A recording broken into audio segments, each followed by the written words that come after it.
Sampling frame স্ট্র্যাটেজিতে আপনারা বিভিন্ন ধরনের পপুলেশন স্যাম্পলিং ফ্রেম বা মাস্টার লিস্ট বা স্যাম্পল এরকম দেখেছেন।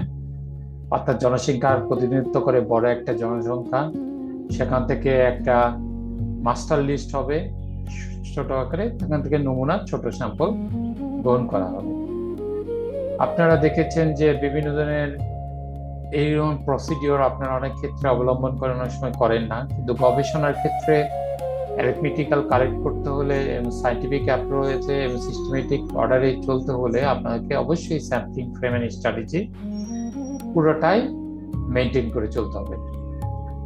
A sample is a subset of your population by which you select to be participant in your study. স্যাম্পলটা এমন এক ধরনের সেট অফ জনসংখ্যার সমষ্টি বা গোষ্ঠী বা প্রতিনিধিত্ব করে, যেখান থেকে আপনি কিছু প্রতিনিধিত্ব করার মতো কিছু জনগোষ্ঠীর মাঝে কিছু লোকজনকে চুজ করে নিলেন আপনার স্টাডির ক্ষেত্রে।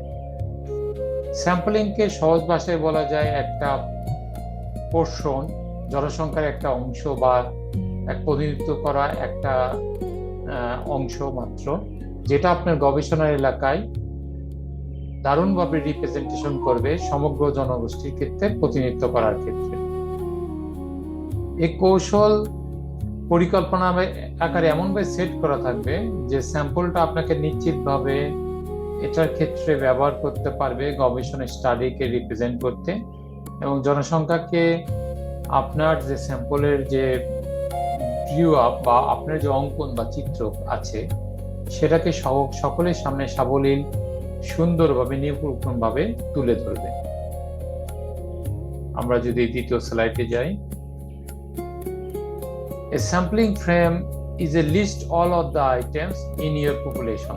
অর্থাৎ স্যাম্পলিং ফ্রেমটা হচ্ছে, অর্থাৎ স্যাম্পলের নমুনা চয়নের যে কাঠামোটা হচ্ছে অনেকগুলো জনসংখ্যার প্রেক্ষাপটে একটা লিস্টে প্রতিনিধিত্ব করা একটা অংশ। যেমন ডান পাশে আপনারা যদি দেখি র্যান্ডম স্যাম্পলিং, দেখেন 1 2 3 4 5 6 7 8 8 9 10 11 12 12 জন লোকজন রয়েছে জনগোষ্ঠী প্রতিনিধিত্ব করে। সেখানে কিন্তু চুজ করা হয়েছে অনলি 2 5 8 এবং 11 কে একটা স্যাম্পল হিসেবে র্যান্ডমের মতো।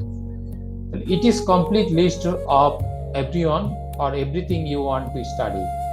আপনার একটা কমপ্লিট লিস্ট থাকবে সবার সামনে, সেই স্টাডির ক্ষেত্রে আপনি নমুনা, কারণ আপনি বাজেট কনস্ট্রেইন এবং সময় সাপেক্ষ আপনি পুরো স্টাডি পুরো রিসার্চের ক্ষেত্রে সমগ্র জনগোষ্ঠীকে নিয়ে আপনি তথ্য আনতে পারবেন না, কারণ হয়তো একই ধরনের তথ্যই আসতে পারে।